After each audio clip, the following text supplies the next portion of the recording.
নমস্কার বন্ধুরা, আমি টুম্পা আর আমার টুম্পা মাখাতে চ্যানেলে তোমাদের সবাইকে জানাই স্বাগত। আজকে দেখো চলে এসেছি কলমি শাকের একটা রেসিপি নিয়ে। আজকে আমি বানাবো কলমি শাকের চচ্চড়ি।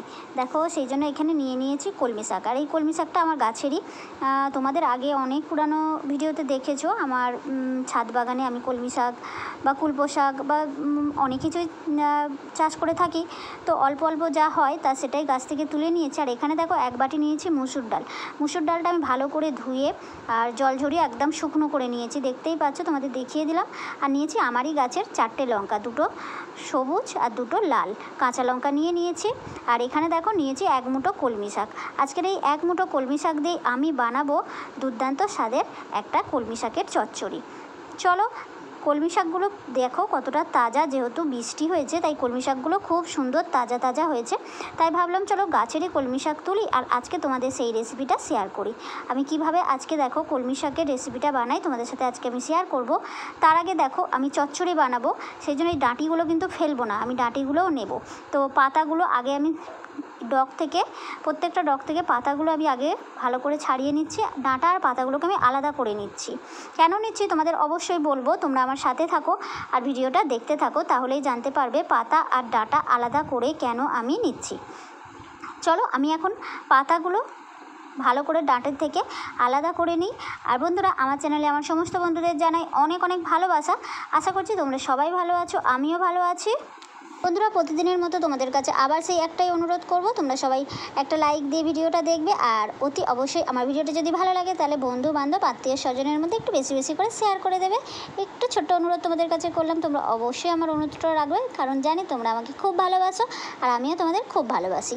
আর এই যে দেখতে পাচ্ছ এর মধ্যে খারাপ খারাপ যে পাতাগুলো থাকে না, একটু হলুদ হয়ে যায় বা একটু সাদা সাদা যে হয় না, একটু কুচকে কুচকে যায়, সেই পাতাগুলো কিন্তু এই যে দেখো আমি ফেলে দিচ্ছি। পাতা হলুদ পাতা বা একটু পোকা পোকা লাগাগুলো সেই পাতাগুলোও কিন্তু আমি ফেলে দিচ্ছি, সেগুলো নিচ্ছি না। সেগুলো একটু ভালো করে তোমরা দেখে নেবে। আর আমি কিন্তু শাকটা তুলে ভালো করে ধুয়ে নিয়েছি, তারপরেও আবার একবার আমি ধুয়ে নেব। এই যে পাতা আর ডাঁটা, এই যে দেখো আমি ডাঁটা আর পাতা ধুয়ে কেটে নিয়ে চলে এসেছি। এই যে দেখতে পাচ্ছ পাতাগুলো আমি বড় বড়ই কেটেছি, কারণ পাতা বড় বড় কেন কেটেছি বলো তো, আমি আজকে শাকটা ভাজা করব না, আমি করব চচ্চড়ি, তাই বেশি আমার ছোটো ছোটো দরকার নেই, ভাজতে গেলে একটু ছোটো ছোটো করতে হয়। এই যে দেখো ডাঁটাগুলো আমি এইভাবে ছোটো ছোটো করে কেটে নিয়েছি, পাতাগুলো একটু বড় বড় রেখেছি, ডাঁটাগুলো কিন্তু আমি ছোটো ছোটো করেছি। এখানে দেখো সেই 4টে লঙ্কা আমি কুচিয়ে নিয়েছি, একটু রসুন কুচিয়ে নিয়েছি, একটু পেঁয়াজ একটা গোটা কেটে নিয়েছি, একটা টমেটো নিয়েছি, ব্যাস এই নিয়েছি, এটাই হচ্ছে আমার উপকরণ। আর এই যে দেখো সেই যে মসুর ডালটা নিয়েছি। চলো এবার মেন রান্নায় যাওয়া যাক। আমি আজকে কীভাবে চচ্চড়িটা করি কলমি শাকের সেটা তোমাদের সাথে শেয়ার করি। এখানে দেখো আমি কড়াই বসিয়ে দিয়েছি আর কড়াইয়ে দিয়ে দিচ্ছি আমি সর্ষের তেল। বন্ধুরা, অতি অবশ্যই সর্ষের তেলে রান্নাটা করবে, তাহলে কিন্তু খেতে দুর্দান্ত হবে। যে কোনো রান্নায় যদি সর্ষের তেলে করা হয় রান্নার স্বাদটা কিন্তু দ্বিগুণ হয়ে যায়। আর এখানে দেখো যে রসুন কুচিটা আমি নিয়েছিলাম সেটাই ফোড়নে দিয়ে দিলাম। এক্সট্রা আমি অন্য কিছুই ফোড়নে দেবো না, আমি শুধু রসুনটা যেটা নিয়েছিলাম, মানে তোমাদের আমি যেগুলো দেখিয়েছি বন্ধুগণ, তো সেগুলোই আমি এখানে দিয়ে দিচ্ছি। দেখো এখানে দিয়ে দিলাম জিরে, 1 চিমটে একটু জিরের ফোড়ন দিয়ে দিলাম রসুনের পরে। তারপরে দেখো যে লঙ্কা কুচিগুলো আমি নিয়েছিলাম সেই লঙ্কা কুচিগুলো সব এখন দিয়ে দিচ্ছি এই তেলের মধ্যে, মানে রসুন আর জিরের ফোড়নের মধ্যে লঙ্কা কুচিগুলোও দিয়ে দিলাম।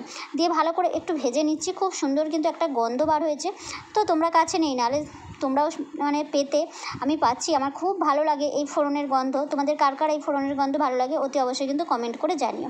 আর এখানে দেখো যে একটা পেঁয়াজ আমি নিয়েছিলাম সেই পেঁয়াজটাও এখন দিয়ে দিলাম, দিয়ে ভালো করে দেখো খুন্তি দিয়ে নাড়িয়ে নিচ্ছি।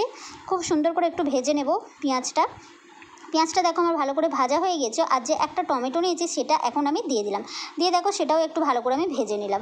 টমেটোটাও আমার ভাজা হয়ে গিয়েছে। এই পর্যায়ে আমি যে কলমি শাকের ডাঁটিগুলো কেটে রেখেছিলাম আলাদা করে সেগুলো এখন দিয়ে দিলাম।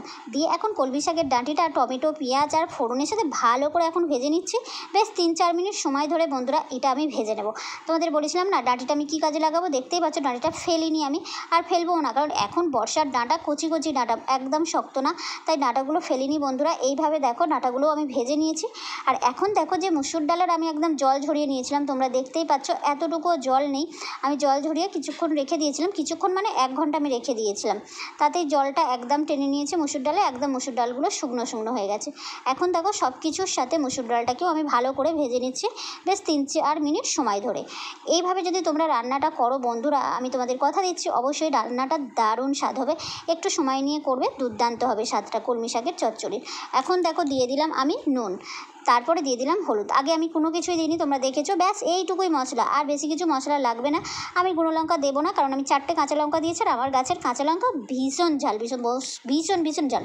তো আমি আর কোনো লঙ্কা এখানে ব্যবহার করছি না, 4টে কাঁচা লঙ্কা দিয়েছি, ব্যাস এতেই আমার হয়ে যাবে। খুব ঝাল বলে তোমরা চাইলে গুঁড়ো লঙ্কা দিতে পারো, আমি কিন্তু এখানে গুঁড়ো লঙ্কাটা ব্যবহার আজকে করলাম না।